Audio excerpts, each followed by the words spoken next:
ಪ್ರಿಯ ವೀಕ್ಷಕರೇ, ಬೇಗನೆ ಬರಲಿಕ್ಕಿರುವ ಯೇಸು ಕ್ರಿಸ್ತನ ಸುಮಧುರವಾದ ನಾಮದಲ್ಲಿ ನಿಮಗೆ ವಂದನೆಗಳು. ಎಸ್ಕಟೋಸ್ ಸತ್ಯಾಂಶಗಳ ಎಂಬ ಈ ಕಾರ್ಯಕ್ರಮಕ್ಕೆ ತಮ್ಮೆಲ್ಲರಿಗೂ ಆತ್ಮೀಯ ಸ್ವಾಗತ.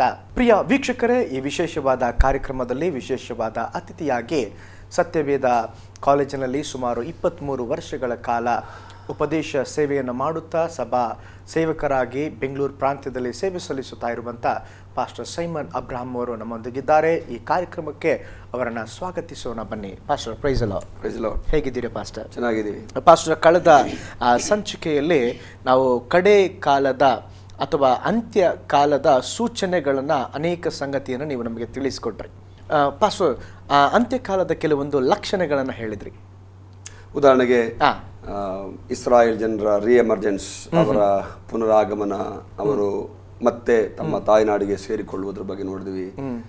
ಆಮೇಲೆ ನಡೆಯುವಂತ ಲಕ್ಷಣಗಳು, ಭೂಕಂಪಗಳು, ಯುದ್ಧಗಳು, ಕ್ಷಾಮಗಳು, ಬರಗಾಲಗಳು, ಇವುಗಳು ಕೆಲವು ಶತಮಾನಗಳ ವಿವರಣೆಯನ್ನು ಕೊಟ್ಟರು. 15ನೇ ಶತಮಾನದಿಂದ 21ನೇ ಶತಮಾನದವರೆಗೆ ಏನೆಲ್ಲ ಸಂಭವಿಸ್ತದೆ ಅಂಕಿ ಅಂಶಗಳನ್ನು ಕೊಟ್ರಿ. ಪ್ರತಿ ಶತಮಾನಗಳಲ್ಲೂ ಹೆಚ್ಚಾಗ್ತಾ ಹೋಗ್ತಿತ್ತು. ಅದ್ರ ಬಗ್ಗೆ ನಾವು ಮಾತನಾಡ್ಕೊಂಡ್ವಿ. ಅದ ನಂತರವಾಗ ಪ್ರಸ್ತುತ ಈಗ ನಮ್ಮ ಲೋಕದಲ್ಲಿ ನಡೆಯುವಂತ ಕಾರ್ಯಗಳ ಬಗ್ಗೆ ನೋಡಿದ್ವಿ ನಾವು. ರೀಸೆಂಟ್ ಆಗಿ ಅಥವಾ ಇತ್ತೀಚೆಗೆ ಅಮೆರಿಕದ ಅಧ್ಯಕ್ಷರು ಡೊನಾಲ್ಡ್ ಟ್ರಂಪ್ ಅವರು ಹೇಳಿದಂಥ ಹೇಳಿಕೆಗಳು, ಯೆರೂಸಲೇಮನ್ನು ರಾಜಧಾನಿಯನ್ನಾಗಿ ಮಾಡುವಂಥ ವಿಚಾರ, ಇಸ್ರಾಯೇಲ್ಗೆ ರಾಜಧಾನಿ ಮಾಡುವ ವಿಚಾರ, ಆ ಒಂದು ಪ್ರಖ್ಯಾಪನೆ ಆಲ್ರೆಡಿ ಸತ್ಯವೇದದಲ್ಲಿ ಪ್ರವಾದನೆ ಕೊಡಲ್ಪಟ್ಟಿದೆ ನೋಡಿ, ಅದು ನೆರವೇರಿದೆ. ಇದನ್ನು ಕೇಳಿದಾಗ ಸುತ್ತಮುತ್ತಲಿನ ದೇಶಗಳವರಿಗೆ ಅದರ ಮೇಲೆ ಅವರು ಉರಿಗೊಳ್ತಾರೆ, ಅದು ಹೇಗೆ ಸಾಧ್ಯ. ಸೊ ಕೆಲವು ದೇಶಗಳು ಅಮೆರಿಕದೊಟ್ಟಿಗೆ ಸಂಬಂಧವನ್ನು ಕಡಿದುಕೊಳ್ಳೋದಕ್ಕೂ ಪ್ರಯತ್ನ ಮಾಡ್ತಾ ಇದ್ದಾರೆ. ಸೊ ಆ ರೀತಿ ನಡೀತಾ ಇದೆ. ಸೊ ಇದೆಲ್ಲ ಪ್ರವಾದನೆಗಳು ನೆರವೇರಬೇಕೆ ಆಗಿತ್ತು. ಅದರ ಬಗ್ಗೆ ನಾವು ನೋಡಿದ್ದೀವಿ. ಆಮೇಲೆ ಪ್ರಕೃತಿಯಲ್ಲಿ ನಡೆಯುವಂಥ ಕೆಲವು ಘಟನೆ ಬಗ್ಗೆ ನೋಡಿದ್ದೀವಿ. ಉದಾಹರಣೆ ಓಕಿ ಗಾಳಿ ಅಂತೆ, ಹೊರದೇಶದಲ್ಲಿ ಬರುವಂಥ, ಇತ್ತೀಚೆಗೆ ಅಮೆರಿಕದಲ್ಲಿ ಬಂದಂಥ ಫ್ಲವರ್ಸ್, ಬಹಳ ಪ್ರಕೃತಿಯ ವಿಕೋಪದ ಬಗ್ಗೆ ನಾವು ನೋಡ್ತಾ ಇದ್ದೀವಿ. ಇದೆಲ್ಲ ಅಂತ್ಯಕಾಲದ ಲಕ್ಷಣಗಳು. ಇದನ್ನ ಮೊದಲೇ ದೇವರು ತನ್ನ ಭಕ್ತರ ಮೂಲಕವಾಗಿ, ಪ್ರವಾದಿಗಳ ಮೂಲಕವಾಗಿ ಮೊದಲೇ ತಿಳಿಸಿದ್ದಾರೆ.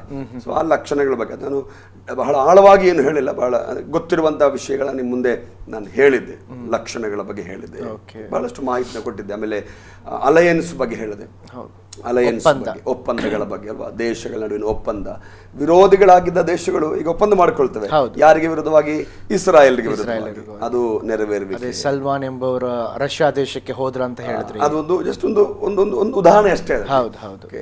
ಆಮೇಲೆ ಸಿರಿಯಾ ದೇಶಗಳು ನಡೆಯುವಂತ ಯುದ್ಧಗಳು ಇದೆಯಲ್ಲ, ಸಿರಿಯಾ ದೇಶಗಳು ನಡೆಯುವಂತ ಯುದ್ಧಗಳು, ಅದು ಕೂಡ ಇದಕ್ಕೆ ಮುನ್ಸೂಚನೆ ಅಂತ ನಾವು ಹೇಳ್ತೀವಿ. ಸೊ ಈ ವಿಷಯಗಳ ಬಗ್ಗೆ ನಾವು ಕಳೆದ ಸಂಚಿಕೆಯಲ್ಲಿ ಚರ್ಚೆ ಮಾಡಿದ್ದೀವಿ ನಾವು. ಪಾಸ್ಟರ್, ಈ ಸಂಚಿಕೆಯಲ್ಲಿ 2 ತಿಮೋಥಿ 3ನೇ ಅಧ್ಯಾಯದಲ್ಲಿ ಅಪೊಸ್ತಲ ಪೌಲನು ಹೇಳ್ತಾ ಇದ್ದಾನೆ, ಕಡೆ ದಿನಗಳಲ್ಲಿ ಕಠಿಣ ದಿನಗಳು ಬರ್ತದೆ, ಅದ್ರ ಕಡೆ ದಿವಸಗಳಲ್ಲಿ ಕಠಿಣ ಕಾಲಗಳು ಬರುವುದೆಂಬುದಾಗಿ ತಿಳಿದುಕೊಳ್ಳ್ರಿ. ನಾವು ಪಾಸ್ಟರ್ ಈ ಸಂಚಿಕೆಯಲ್ಲಿ ಕಡೆ ದಿನಗಳಲ್ಲಿ ಮನುಷ್ಯರ ಜೀವನ ಶೈಲಿ ಹೇಗಿರುತ್ತದೆ ಅಂದರೆ, ಮೊದಲು ಮನುಷ್ಯನಾಗಿ ಸೃಷ್ಟಿ ಮಾಡಲ್ಪಟ್ಟ, ಆದರೆ ಹೋಗುವ ಹಾಗೆ ಮನುಷ್ಯರ ಸ್ವಭಾವಗಳು, ಅವರ ಜೀವನ ಶೈಲಿಗಳು ಬದಲಾಗ್ತಾ ಇದೆ ಪಾಸ್ಟರ್. ಅದು ವಿಶೇಷವಾಗಿ ನಾವಿರೋದು ತಂತ್ರಜ್ಞಾನದ ಯುಗದಲ್ಲಿ. ಮುಂಚೆ ನಾವು ಜನರನ್ನ ನೋಡುವಾಗ ಹಾಯ್ ಬಾಯ್, ಹೇಗಿದ್ದೀರಾ, ಚೆನ್ನಾಗಿದ್ದೀರಾ. ಇವತ್ತು ಅದೆಲ್ಲ ಮಾಯವಾಗ್ಬಿಟ್ಟಿದೆ. ಇವತ್ತು ಪ್ರತಿಯೊಬ್ಬರು ಮುಖಾಮುಖಿಯಾಗಿ ನೋಡ್ತಾ ಇಲ್ಲ, ತಮ್ಮ ಮುಖವನ್ನು ತಾವೇ ನೋಡ್ಕೊಳ್ತಾ ಇದ್ದಾರೆ, ಸೆಲ್ಫಿ ತೆಗೆಯೋದು, ಅನೇಕ ವಿಧವಾದಂಥ ಬದಲಾವಣೆಗಳು ಉಂಟಾಗ್ತಾ ಇದೆ. ಎಲ್ಲ ಕಾರ್ಯಗಳನ್ನು ನಾವು ಹಳೇ ಜನರ ಒಟ್ಟಿಗೆ ಹೋಲಿಕೆ ಮಾಡುವಾಗಲೂ ಕೂಡ ಜನರ ಶೈಲಿ ವಿಭಿನ್ನತೆ, ಅವರು ಮಾಡುವಂಥ ಎಲ್ಲ ಕಾರ್ಯಗಳು ವ್ಯತ್ಯಸ್ತವಾಗಿದೆ. ಈ ದಿನ ಫಸ್ಟ್ ನಾವು ಈ ಕಡೆ ಕಾಲಗಳಲ್ಲಿ ಮನುಷ್ಯರ ಜೀವನ ಶೈಲಿ ಹೇಗಿರುತ್ತದೆ, ಅದರ ಕುರಿತು ಬೈಬಲ್ ಏನು ಹೇಳ್ತದೆ, ಅದರ ಬಗ್ಗೆ ನಮಗೆ ತಿಳಿಸ್ಕೊಡ್ತೀರಾ ಪಾಸ್ಟರ್? ಹೌದು. ಅಪೊಸ್ತಲನಾದ ಪೌಲನು ತಿಮೋತಿಯ ಪತ್ರಿಕೆಯಲ್ಲಿ, ವಿಶೇಷವಾಗಿ 2 ತಿಮೋತಿಯ ಪತ್ರಿಕೆ 3ನೇ ಅಧ್ಯಾಯದಲ್ಲಿ, ತಿಮೋತಿನ ಬರೆದ 2ನೇ ಪತ್ರಿಕೆ 3ನೇ ಅಧ್ಯಾಯದಲ್ಲಿ ಜನರ ಜೀವನ ಶೈಲಿಯ ಬಗ್ಗೆ, ಜನರ ಜೀವನದ ಲಕ್ಷಣಗಳ ಬಗ್ಗೆ, ಅವರ ಸ್ವಭಾವಗಳ ಬಗ್ಗೆ ಎಲ್ಲ ಬರೆದಿದ್ದಾರೆ. ನಾವು ಈ ತಿಮೋತಿಯನು ಅಪೊಸ್ತಲನಾದ ಪೌಲನ ಆತ್ಮೀಕ ಮಗ, ನಿಜಕುಮಾರ ಆತ್ಮೀಕ ಮಗ ಅಂತ ಅದು ನಮಗೆ ಗೊತ್ತಿದೆ, ಅಪೊಸ್ತಲಕ್ಕೆ ಬರೆಯಲ್ಪಟ್ಟಿವೆ. ಸೊ ಆ ತಿಮೋತಿಗೆ ಅಂತ್ಯಕಾಲದಲ್ಲಿ ನಡೆಯುವಂತ ಜನರ ಜೀವನ ಶೈಲಿಯ ಬಗ್ಗೆ ಪೌಲನು ಬರೀತಾ ಇದ್ದಾನೆ. ಈಗ ನೀವು ದೇವರ ವಾಕ್ಯದ ಮುಖಾಂತರವಾಗಿ ನಮಗೆ ಅನೇಕ ಸಂಗತಿಗಳನ್ನು ತಿಳಿಸ್ಕೊಡ್ಲಿಕ್ಕಿದ್ದೀರಾ. ಅದಕ್ಕೆ ಮುಂಚಿತವಾಗಿ ನಿಮಗೆ ಏನು ಅನಿಸುತ್ತೆ, ಜನರ ಜೀವನ ಶೈಲಿ, ನೀವು ಈಗಿರುವಂಥ ನವಯುಗದ ಯವನಸ್ಥರನ್ನ ನೋಡುವಾಗ ನೀವು ಯೌವನಸ್ಥರೇ ಪಾಸ್ಟರ್, ಆದ್ರೆ ಕೆಲವೊಂದು 25-35 ವರ್ಷಗಳ ಹಿಂದೆ ಇರುವಂಥ ಜೀವನ ಶೈಲಿಗೂ ಈಗಿರುವಂಥ ಜೀವನ ಶೈಲಿಗೂ ಏನಾದರೂ ವ್ಯತ್ಯಾಸಗಳನ್ನು ನೋಡ್ತಾ ಇದ್ದೀರಾ ಪಾಸ್ಟರ್? ಬಹಳಷ್ಟು ಬದಲಾವಣೆಗಳಾಗಿವೆ. ಒಂದು ರೀತಿಯಲ್ಲಿ ಸಕಾರಾತ್ಮಕವಾಗಿ ಬೆಳವಣಿಗೆ ಆಗಿದೆ. ಯಾವುದು ಜ್ಞಾನದಲ್ಲಿ, ತಿಳುವಳಿಕೆಯಲ್ಲಿ, ತಂತ್ರಜ್ಞಾನದಲ್ಲಿ, ಎಲ್ಲದರಲ್ಲೂ ಬೆಳವಣಿಗೆ ಆಗಿದೆ. ಅದು ನಡೀಲೇಬೇಕು, ಆ ಬೆಳವಣಿಗೆ ಆಗ್ಲೇಬೇಕು. ನಮ್ಮ ದೇಶದಲ್ಲಾಗ್ಲಿ ಜನರಲ್ಲಿ ಬೆಳವಣಿಗೆ ಆಗ್ಲೇಬೇಕಲ್ವ. ನಮ್ಮ ಸಣ್ಣ ಪ್ರಾಯವನ್ನು ಗಮನಿಸಿ ನೋಡಿದ್ರು ಈಗಿನ ಸಣ್ಣ ಮಕ್ಕಳಿಗೆ ಗಮನಿಸಿ ನೋಡಿದ್ರೆ ಬಹಳ ವ್ಯತ್ಯಾಸ. ನಮಗೆ ಈಗ ಗೊತ್ತಿರುವಂತ ವಿಷಯಗಳು ಮಕ್ಕಳಿಗೆ ಆಲ್ರೆಡಿ ಗೊತ್ತಾಗ್ಬಿಟ್ಟಿದೆ ಈಗ. ತಂತ್ರ ಎಲ್ಲ ರೀತಿಯಲ್ಲೂ ಪಾಸಿಟಿವ್ ಆಗಿ ಅಭಿವೃದ್ಧಿ ಆಗಿದೆ, ಸಕಾರಾತ್ಮಕವಾಗಿ, ಅದು ಒಳ್ಳೆಯದು. On the other side negative ಅಥವಾ ನಕಾರಾತ್ಮಕವಾದ ಬೆಳವಣಿಗೆಗಳು ಕೂಡ ಆಗ್ತಾ ಇವೆ. ಆಗ್ಬಾರ್ದಾಗಿದ್ದ ಕೆಲವು ನಡೀತಾ ಇವೆ. ನಕಾರಾತ್ಮಕ ಅದು ಜೀವನ ಶೈಲಿಯಲ್ಲೂ ಆಗಿದೆ, ಸಂಬಂಧಗಳಲ್ಲೂ ಆಗ್ತಾ ಇದೆ. ಸೊ ಅದು ಬಹಳ ಯೋಚನೆ ಮಾಡಬೇಕಾದ ವಿಷಯಗಳ ಬಗ್ಗೆ. Thank god for the growth. ದೇವರು ಕೊಡುವಂತ ಎಲ್ಲ ಬೆಳವಣಿಗೆಗಳಿಗೆ ದೇವರನ್ನ ಸ್ತೋತ್ರ ಮಾಡಬೇಕು. ಅದನ್ನು ನಕಾರಾತ್ಮಕವಾಗಿ ಉಪಯೋಗಿಸ್ಕೊಳ್ತಾರಲ್ಲ, ಅದು ಬಹಳ ಭಯಾನಕವಾದದ್ದು. ಅದು ಈ ಅಂತ್ಯಕಾಲದಲ್ಲಿ ಆಗತ್ತೆ ಎಂಬುದಾಗಿ ಅಪೊಸ್ತಲನಾದ ಪೌಲ ಹೇಳಿದ್ದಾರೆ. ಹಾಗಾದ್ರೆ ಫಸ್ಟ್ ಈಗ ನಮಗೆ ಕಡೆ ಕಾಲದ ಅಲ್ಲಿ ಮನುಷ್ಯನ ಜೀವನ ಶೈಲಿ ಹೇಗಿರುತ್ತದೆ ಅಂತೇಳಿ ಬೈಬಲ್ ಕೂಡ ಹೇಳಲ್ಪಟ್ಟಿದೆ. ಹೌದು, ಬಹಳ ಚೆನ್ನಾಗಿ ಪೌಲ ಹೇಳ್ತಾರೆ ಅದ್ರ ಬಗ್ಗೆ. ಅಪೊಸ್ತಲ ಪೌಲ ಹೇಳಿದ್ದಾನೆ ಅಂತ್ಯಕಾಲದ ಲಕ್ಷಣಗಳ ಬಗ್ಗೆ, ಅಥವಾ ಅಂತ್ಯಕಾಲದ ಜನರ ಜೀವನ ಶೈಲಿ ಹೇಗಿರುತ್ತದೆ, ಜೀವನ ಶೈಲಿಯ ಬಗ್ಗೆ. ಸೊ ಒಂದು ವೇಳೆ ನಾವು ಅದನ್ನ ಒಂದೊಂದಾಗಿ ಕಲಿಯುವಾಗ ನಮಗೂ ಅನಿಸ್ತದೆ, ಹೌದಲ್ವಾ, ಇದು ಕಡೆ ಕಾಲ ಅಂತ ನಾವೇ ಒಂದು ತೀರ್ಮಾನ ಬಂದ್ಬಿಡ್ತೀವಿ ಅಂತ ನೋಡುವಾಗ. ಸೊ 2 ತಿಮೋಥಿ 2ನೇ ಅಧ್ಯಾಯ 14ನೇ ವಾಕ್ಯ, ಅದರ ಹೆಡ್ಡಿಂಗ್ ಅಲ್ಲಿ, ಟೈಟಲ್ ನೋಡ್ರಿ, ಹೆಡ್ಡಿಂಗ್ ಅಲ್ಲಿ ದುರ್ಮಾರ್ಗತನವು ದುರ್ಬೋಧನೆಯು ಪ್ರಬಲವಾಗಿರುವುದರಿಂದ ತಿಮೋತಿಯನು ಬಹು ಎಚ್ಚರಿಕೆಯುಳ್ಳವನಾಗಿರಬೇಕೆಂದು ಬೋಧನೆ. 2ನೇ ಅಧ್ಯಾಯದ 14ನೇ ವಾಕ್ಯದ ಹೆಡ್ಡಿಂಗ್ ಅಲ್ಲಿ ಕನ್ನಡದಲ್ಲಿ ಕೊಡಲ್ಪಟ್ಟಿವೆ ಅಲ್ಲಿ. ಎಚ್ಚರಿಕೆಯಾಗಿರಬೇಕೆಂದು ಬೋಧನೆ. ಸೊ ಹಾಗಿದ್ರೆ ನಾನು ಈ ವಿಷಯಗಳನ್ನ ತಿಳಿಸಿಕೊಡೋದಕ್ಕಿಂತ ಮೊದಲೇ ಒಂದು ಮಾತು ನನ್ನ ವೀಕ್ಷಕರಿಗೆ ಹೇಳ್ತೀನಿ.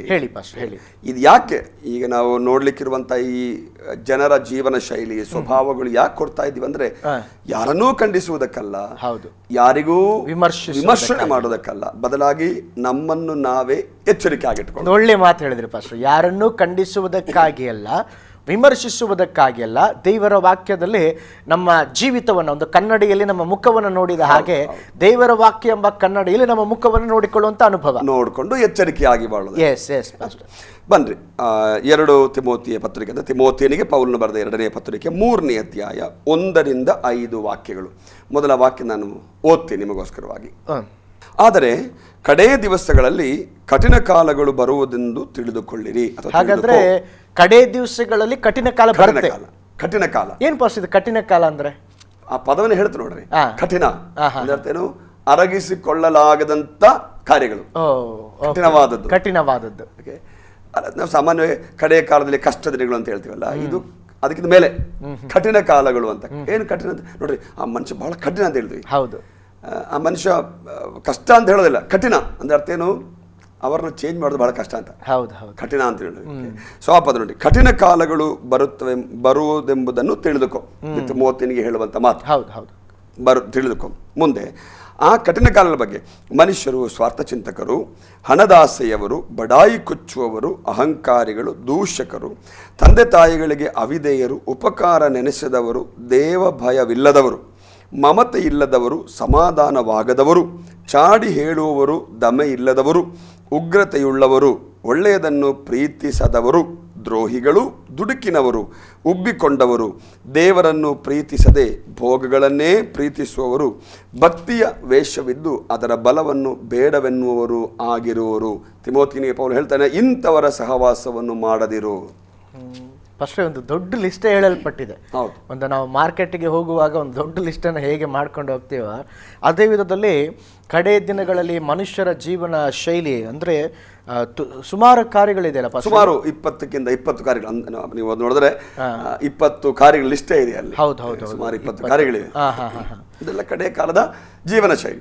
ಪೌಲ ಹೇಳ್ತಾನೆ, ಕಡೆ ಕಾಲದಲ್ಲಿ ಕಠಿಣ ಕಾಲಗಳು ಅಥವಾ ಕಡೆ ದಿವಸಗಳಲ್ಲಿ ಕಠಿಣ ಕಾಲಗಳು ಬರುವವೆಂಬುದನ್ನು ತಿಳಿದುಕೋ.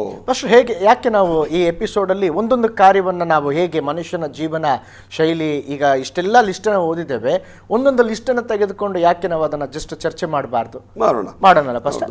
ಫಸ್ಟ್ ಇಲ್ಲಿ ಹೇಳಲ್ಪಟ್ಟಿದೆ ಮನುಷ್ಯರು ಸ್ವಾರ್ಥ ಚಿಂತಕರು. ಹೌದು, ಸ್ವಾರ್ಥ ಚಿಂತಕರು ಅಂದ್ರೆ ಏನ್ ಪಾಸ್ಟರ್?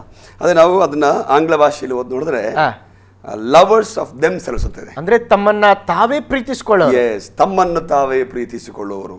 ಫಸ್ಟ್ ಬೈಬಲ್ ಕೂಡ ಹೇಳ್ತದಲ್ಲ, ಮೊದಲು ನಿಮ್ಮನ್ನು ನೀವು ಪ್ರೀತಿಸಿಕೊಂಡು ಆಮೇಲೆ ನೆರೆಯವನು ಕೂಡ ಪ್ರೀತಿಸ್ ಅಂತ ಹೇಳಿ. ಹೌದು, ಬಹಳ ಅದು ಮುಖ್ಯವಾದ. ಹೌದು, ಅದ್ರಲ್ಲಿ ಏನ್ ತಪ್ಪಿಲ್ವಲ್ಲ? ಇಲ್ಲ, ಅದು ತಪ್ಪಿಲ್ಲ. ಮತ್ತೆ ಇದು ತಮ್ಮನ್ನು ತಾವೇ ಏನಂದ್ರೆ ನಮ್ಮನ್ನು ನಾವೇ ಪ್ರೀತಿಸುವಾಗ ಇನ್ನೊಬ್ಬರನ್ನ ಮರಿಬಾರ್ದು ಅಂತ. ಓಕೆ ಓಕೆ ಓಕೆ ಫಸ್ಟ್ ಹಾಗೆ ಎಲ್ಲ ನಾನೇ, ಎಲ್ಲ ನನಗೇನೆ, ಎಲ್ಲ ನನ್ನ ಕುಟುಂಬಕ್ಕೇನೆ, ಎಲ್ಲ ನಮ್ದೇ, ಎಲ್ಲ ನಮ್ದೇ ಅನ್ನೋದು, ನನ್ನದು ನನ್ನದು ನಾನು ನಾನು ಅನ್ನುವಂಥದ್ದು ತಪ್ಪು. ನನ್ನದು ಅನ್ನೋದೇ ಅವ್ರ ತಪ್ಪು ನೋಡ್ರಿ. Correct correct. ಫಸ್ಟ್ ನಮ್ದಂತ ಏನಿದೆ ಎಲ್ಲ ದೇವ್ರು ಕೊಟ್ಟಿರೋದು, ಎಲ್ಲ ದೇವ್ರು ಕೊಟ್ಟಿದ್ದೆ ಅಲ್ವಾ? ಅವ್ರು ಕೊಟ್ಟ ದಾನವಲ್ಲ. ಅದೇ ಸೊ ವಾಕ್ಯ ನೋಡ್ರಿ, ಮನುಷ್ಯರು ಸ್ವಾರ್ಥ ಚಿಂತಕರು ಅಂದ್ರೆ ತಮ್ಮ ಬಗ್ಗೆ ಮಾತ್ರ ಯೋಚನೆ ಮಾಡ್ತಾರೆ, ಪರರ ಬಗ್ಗೆ ಯೋಚನೆ ಮಾಡೋದಿಲ್ಲ. ಅಂದ್ರೆ ಕೆಲವು ಸರ್ ನೋಡ್ರಿ, ಈವನ್ ಮಾತನಾಡೋ ಕೂಡ ಅಯ್ಯೋ ನಾನು ಮಾತನಾಡೋದ್ರಿಂದ ಇನ್ನೊಬ್ಬರಿಗೆ ನೋವಾಗುತ್ತಾ ಅಂತ ಯೋಚನೆ ಮಾಡಲ್ಲ ಅವರು. ಹೌದು, ನನಗೆ ಚೆನ್ನಾಗಿ ಅನಿಸ್ತಾ ಇದೆಯಾ, ನನಗೆ ಓಕೆನಾ, ನಾನು ಮಾತಾಡ್ತೀನಿ. ಅಪೊಸ್ತಲ ಪೌಲ ಹೇಳ್ತಾನೆ, ಎಲ್ಲ ಮಾಡೋದಕ್ಕೂ ನನಗೆ ಸ್ವಾತಂತ್ರ್ಯ ಉಂಟು, ಎಲ್ಲ ಹೇಳೋದಕ್ಕೂ ನನಗೆ ಸ್ವಾತಂತ್ರ್ಯ ಉಂಟು, ಬಟ್ ಎಲ್ಲವೂ ವಿಹಿತವಾಗಿರೋದಿಲ್ಲ ಅಂತ ಪೌಲ ಹೇಳ್ತಾನೆ. ಹೌದು ಅಲ್ವಾ? ಸೊ ಎಲ್ಲದಕ್ಕೂ ಸ್ವಾತಂತ್ರ್ಯ ಇದ್ರೂ ಆ ಸ್ವಾತಂತ್ರ್ಯನ ತಕ್ಕ ರೀತಿಯಲ್ಲಿ ಬಳಸ್ಕೊಳ್ಬೇಕು, ಅದು ನಮ್ಮ ಕರ್ತವ್ಯ. ನಮ್ಮ ಸ್ವಾರ್ಥತೆಗಾಗಿ ಬಳಸ್ಕೋಬಾರ್ದು.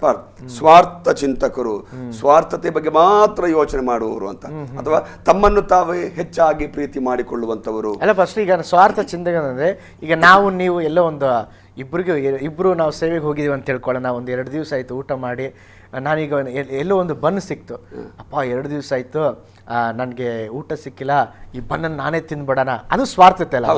ತಪ್ಪದು. ಅಯ್ಯೋ ಪಾಸ್ಟರ್ ಸೈಮನ್ ಅವರು ನಮ್ಮ ಒಟ್ಟಿಗಿದ್ದಾರೆ, ಅವರು ಪಾಪ 2 ದಿವಸ ನೊಟ್ಟಿಗೆ ಸೇವೆ ಮಾಡ್ತಾರೆ, ಅವ್ರಿಗೆ ಏನಿಲ್ಲ ಅಂತೇಳಿ ಅರ್ಧ ಬನ್ ನಾನು ತಿಂದು ಅರ್ಧ ಬನ್ ನೀನು ಕೊಡೋದು, ಅದು ಒಳ್ಳೆ ಮಾನವೀಯತೆ. ಆದ್ರೆ ಒಬ್ಬನೇ ತಿನ್ನೋದು ಬಂದು ಸ್ವಾರ್ಥತೆ. ಅದು ಸ್ವಾರ್ಥ ಚಿಂತಕ. ಅದಕ್ಕೆ ನಮಗೆ ಇನ್ನೊಂದು ಉದಾಹರಣೆ ಬೈಬಲ್ ಕೊಡ್ತೀನಿ, ಕೊಡಿ, ಹೇಳ್ತೇನೆ, ಗಮನಿಸ್ತೀನಿ. ರಾಜರುಗಳ ಪುಸ್ತಕದಲ್ಲಿ, 1 ಅರಸರ ಪುಸ್ತಕದಲ್ಲಿ ಅದಿದೆ. ಎಲಿಯನು ಹಾಗೂ ಆಹಾಬನೆಂಬ ಅರಸ. ಹೌದು, ನಮಗೆ ಗೊತ್ತಿರೋ ಚರಿತ್ರೆ, ಅದು ಗೊತ್ತು. ಎಲಿಯನ್ ಹೇಳ್ತಾನೆ ಆಹಾಬನಿಗೆ, ನೋಡಪ್ಪ ಮಳೆ ಶಬ್ದ ಕೇಳಿಸ್ತಾ ಇದೆ, ಬೇಗ ರಥದಲ್ಲಿ ನೀನು ಬೇಗ ಸೇರ್ಕೊ ಮನೆಗೆ. ಯಾರು ಹೇಳಿದ್ದು ಮಳೆ ಬರುತ್ತಂತ? ಎಲಿಯನ್ ಹೇಳಿದ್ದು. ಹೌದು. ಆ ಎಲಿಯನಿಗೆ ರಥ ಇಲ್ಲ, ಆಹಾಬನಿಗೆ ರಥ ಇದೆ. ಹೌದು, ರಥದಲ್ಲಿ ಆರಾಮ್ಸೆ ಹೋಗ್ಬೋದು.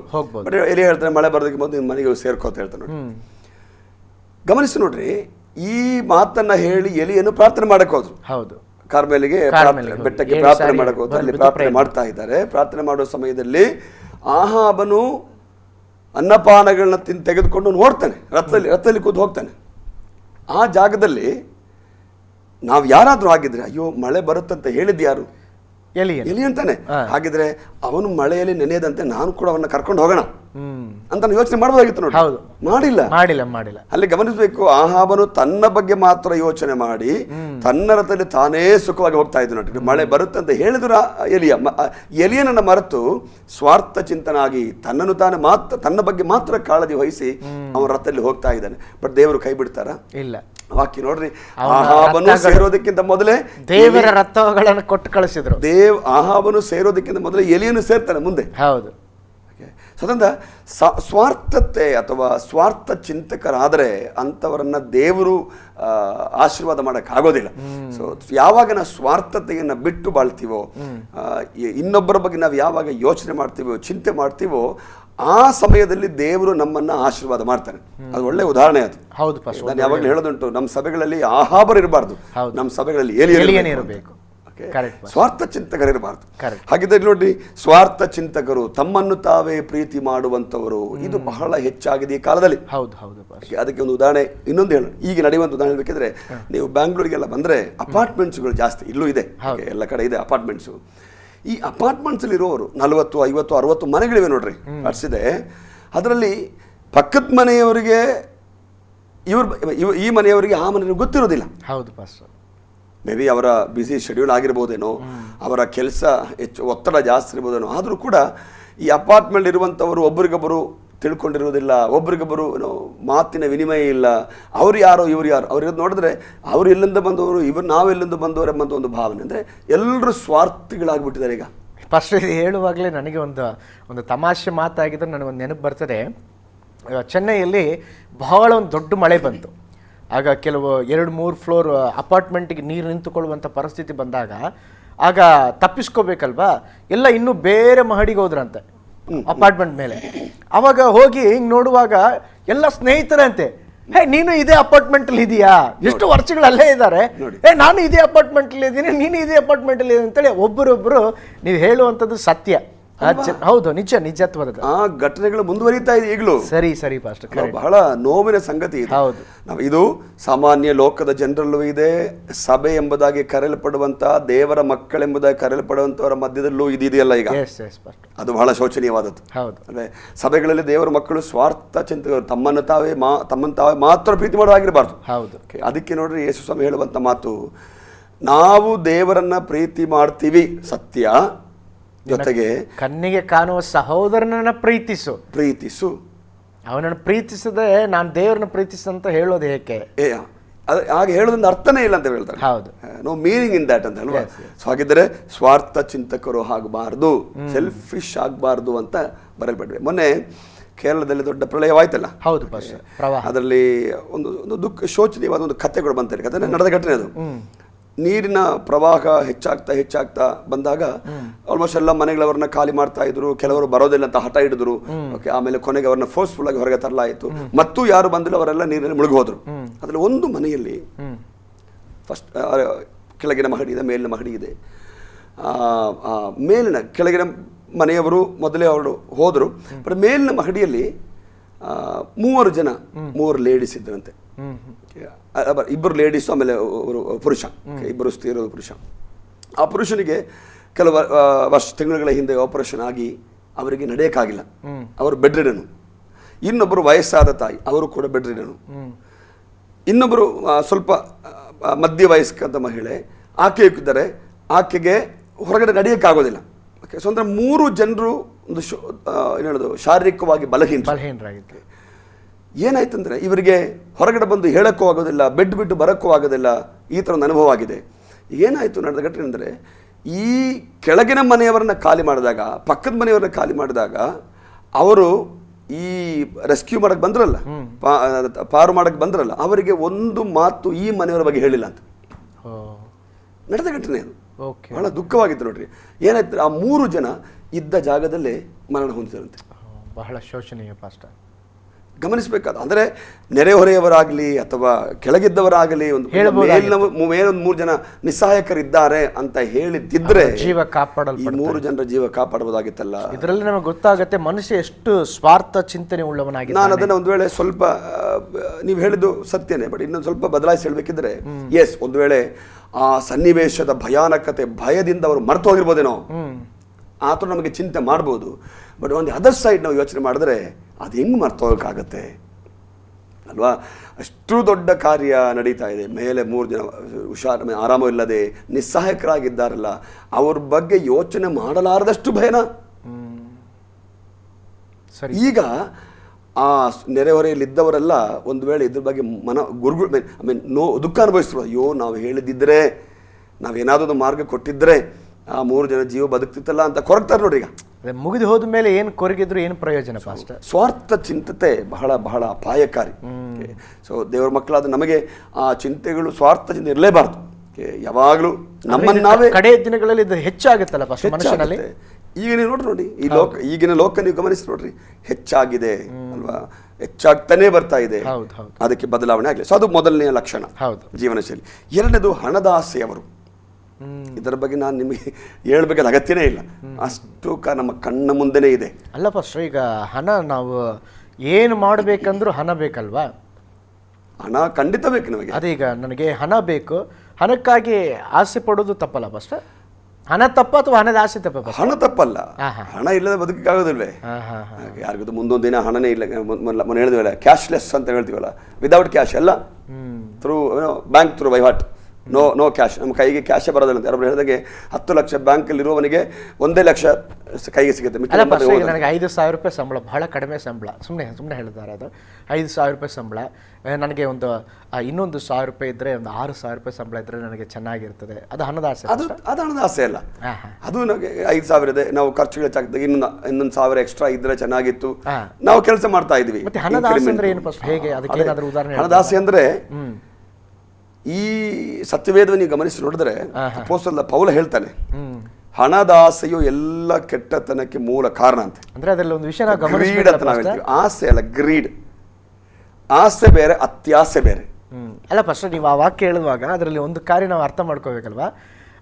ಹಣ ಕೆಟ್ಟತನ ಅಂತ ಹೇಳಿಲ್ಲ ಪೌಲು, ಇಲ್ಲ, ಹಣದ ಆಸೆ ಸಕಾಲ ಕೆಟ್ಟತನಕ್ಕೆ ಮೂಲವಾಗಿದೆ. ಹಾಗಾದ್ರೆ ಹಣ ಒಳ್ಳೇದೇ, ಹಣದ ಆಸೆ ಒಳ್ಳೇದಲ್ಲ.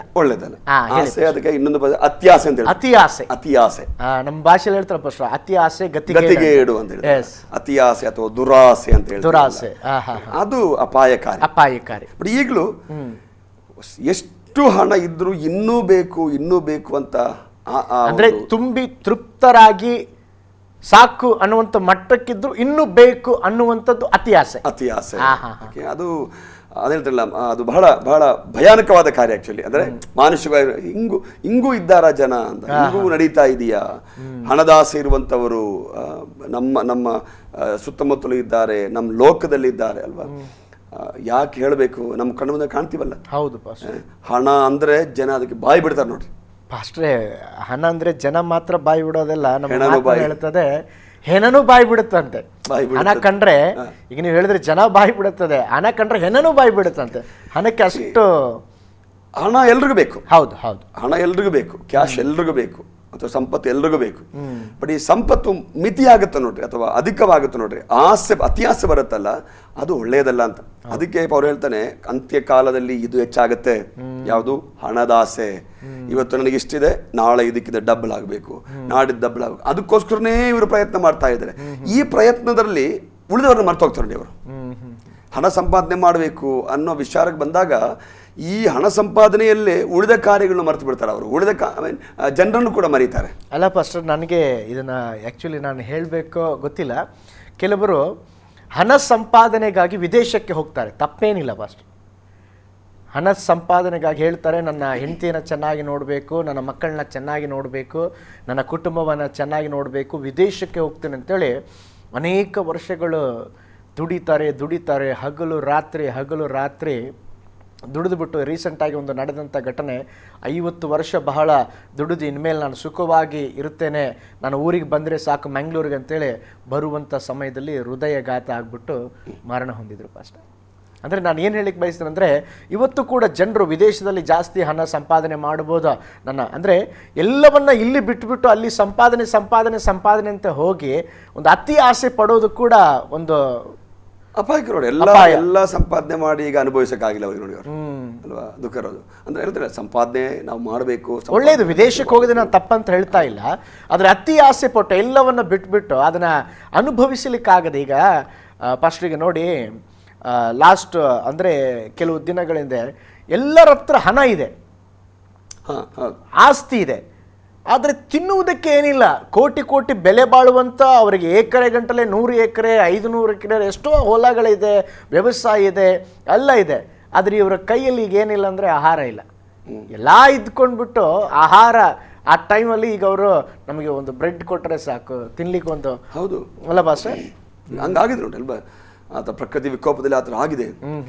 ಸೊ ಅಂದರೆ ಹಣವನ್ನು ಫೋಕಸ್ ಮಾಡಿದೆ. ಓಕೆ, ಅಂದರೆ ಹಣವೇ ಎಲ್ಲ ಅಂತ ಹೇಳೋದಕ್ಕಿಂತ ಹಣ ನಮ್ಮ ಕೆಳಗೆ ಅಂತ ಇರಲಿ. ಹೌದು ಪಾಸ್ಟರ್. ಓಕೆ, ಹಣ ಅಂತ ಬಹಳ ಜನ ಬಡ್ಕೊಳ್ತಾರಲ್ಲ. ಈ ಹೆಚ್ಚು ಹಣ ಸಂಪಾದನೆ ಮಾಡಿ, ಹೆಚ್ಚು ಆಸ್ತಿ ಸಂಪಾದನೆ ಮಾಡಿ, ಸಂಪಾದನೆ ಮಾಡ್ಕೊಳ್ಳಿ, ಬೇಡದ ಹೇಳ್ತಿಲ್ಲ. ಬಟ್ ಯಾಕೆ ನಾವು ಇತರನ್ನ ಮರಿತೀವಿ? ಸತ್ಯವೇದದಲ್ಲಿ ಅದಕ್ಕೆ ಉದಾಹರಣೆ ಕೂಡ ಇವೆ. ಬಡವರನ್ನ ಪೀಡಿಸಿ, ಬಡವರಿಗೆ ತೊಂದರೆ ಕೊಟ್ಟು ನೀನು ಸಂಪಾದನೆ ಮಾಡ್ತಾ ಇದೀಯಾ, ಬಡವರಿಗೆ ನೋವು ಕೊಟ್ಟು ನೀನು ಹೆಚ್ಚು ಹಣವಂತನಾಗ್ತಾ ಇದೀಯಾ, ಅದರ ಬಗ್ಗೆ ದೇವರು ಎಚ್ಚರಿಕೆ ಕೊಟ್ಟಿದ್ದಾನೆ. ಈಗ ಏನಾಯ್ತು ಅಂತ ಹೇಳಿದ್ರೆ, ನಮಗೆ ಸಮಯ ಅಭಾವ. ಇದನ್ನ ನಾವು ಮುಂದಿನ ವಾರ ಮುಂದುವರಿಸೋಣ ಪಾಸ್ಟರ್. ಸರಿ. ಮುಂದಿನ ವಾರ ನಾವು ಸತತವಾಗಿ ಈ ದಿನ, ಕಡೆ ದಿನಗಳಲ್ಲಿ ಮನುಷ್ಯರು ಹೇಗಿರ್ತಾರೆ, ಅವರ ಜೀವನ ಶೈಲಿ ಇರ್ತದೆ, 2 ಕಾರ್ಯ ಬಹಳವಾಗಿ ನಾವು ಅಧಿಕವಾಗಿ ಒಂದು ಸ್ವಲ್ಪ ಅದನ್ನು ಡಿಸ್ಕಷನ್ ಮಾಡಿದ್ದೇವೆ. ಮೊದಲನೇದಾಗಿ ನೀವು ಹೇಳಿದ್ರೆ ಸ್ವಾರ್ಥ ಚಿಂತಕರು, ಇಂಗ್ಲಿಷ್ ಭಾಷೆಯಲ್ಲಿ ಚೆನ್ನಾಗಿದೆ, ತಮ್ಮನ್ನೇ ತಾವು ಪ್ರೀತಿಸಿಕೊಳ್ಳೋರು. ಎರಡನೇದಾಗಿ ನಾವು ನೋಡಿದ್ದೇವೆ ಹಣದ ಆಸೆ, ಅದು ಕೂಡ ನಾವು ಮಾತನಾಡಿದ್ದೇವೆ. ಮುಂದಿನ ಎಪಿಸೋಡಲ್ಲಿ ನಾವು ಇನ್ನೂ ಜಾಸ್ತಿ ಇದ್ರ ಕುರಿತು ಮಾತನಾಡೋಣ ಪಾಸ್ಟರ್. ಸರಿ, ಓಕೆ ಪಾಸ್ಟರ್. ಪಾಸ್ಟರ್, ನಿಮ್ಮ ಸಮಯವನ್ನು ಬಿಡುವು ಮಾಡಿಕೊಂಡು ಈ ಆಸರೆ ಟಿವಿ ಚಾನಲ್ಗೆ ಬಂದು ಎಲ್ಲ ಕಾರ್ಯಗಳನ್ನ ತಿಳಿಸ್ಕೊಡ್ತಾ ಇದ್ದೀರಾ. ತುಂಬ ಧನ್ಯವಾದಗಳು ಪಾಸ್ಟರ್. ಪ್ರಿಯ ವೀಕ್ಷಕರೇ, ಈ ದಿನ ನಾವು ಮನುಷ್ಯನ ಕಡೆ ದಿನಗಳಲ್ಲಿ ಅವನ ಜೀವನ ಶೈಲಿ ಹೇಗಿರುತ್ತದೆ ನೋಡಿ. ಮನುಷ್ಯನ ಒಂದು ಕಾಲದಲ್ಲಿ ಅವನು ಮನುಷ್ಯತ್ವನಾಗಿ ಜೀವಿಸ್ತಾ ಇದ್ದ. ಹೋಗುವ ಹಾಗೆ ಅವನ ಜೀವನ ಶೈಲಿ, ಅವನ ಕಾರ್ಯಗಳು ಎಲ್ಲವೂ ಬದಲಾಗಿ ಬಿಟ್ಟಿದೆ. ಅದಕ್ಕೆ ಬೈಬಲಲ್ಲಿ ನಾವು ನೋಡ್ತೇವೆ, ಕಡೆ ದಿವಸಗಳಲ್ಲಿ ಕಠಿಣ ಕಾಲಗಳು ಬರುವುದೆಂದು ತಿಳಿದುಕೊಳ್ಳ್ರೆ ಜನರು ಹೇಗಿರ್ತಾರೆ ಎಂಬುದಾಗಿ ಈ ದಿವಸ ನಾವು ನೋಡಿಕೊಂಡಿದ್ದೇವೆ. ಸ್ವಾರ್ಥ ಚಿಂತಕರು, ತಮ್ಮನ್ನೇ ತಾವೇ ಪ್ರೀತಿಸಿಕೊಳ್ಳುವವರು, ಹಣದ ಆಸೆ ಉಳ್ಳವರಾಗಿರ್ತಾರೆ ಎಂಬುದಾಗಿ ನಾವು ನೋಡಿದ್ದೇವೆ.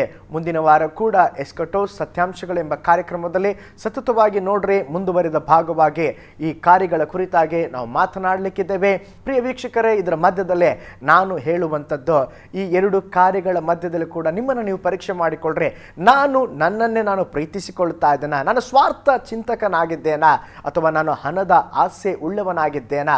ಹಣವು ಒಳ್ಳೆಯದೇ, ಆದರೆ ಹಣದ ಆಸೆ ಒಳ್ಳೆಯದಲ್ಲ. ಆದ್ದರಿಂದ ನಮ್ಮನ್ನು ನಾವು ಪರೀಕ್ಷೆ ಮಾಡಿಕೊಳ್ಳೋಣ. ಮುಂದಿನ ಸಂಚಿಕೆಯಲ್ಲಿ ನಿಮ್ಮನ್ನು ನಾನು ಭೇಟಿ ಮಾಡ್ತೇನೆ. ಅಲ್ಲಿಯವರೆಗೆ ನಿಮ್ಮ ಮೆಚ್ಚಿನ ಆಶ್ರಯ ಟಿವಿಯನ್ನು ವೀಕ್ಷಿಸ್ತಾ ಇರಿ. ಧನ್ಯವಾದಗಳು. ದೇವರು ನಿಮ್ಮೆಲ್ಲರನ್ನ ಧಾರಾಳವಾಗಿ ಆಶೀರ್ವಾದ ಮಾಡಲಿ. ಆಮೇನ್.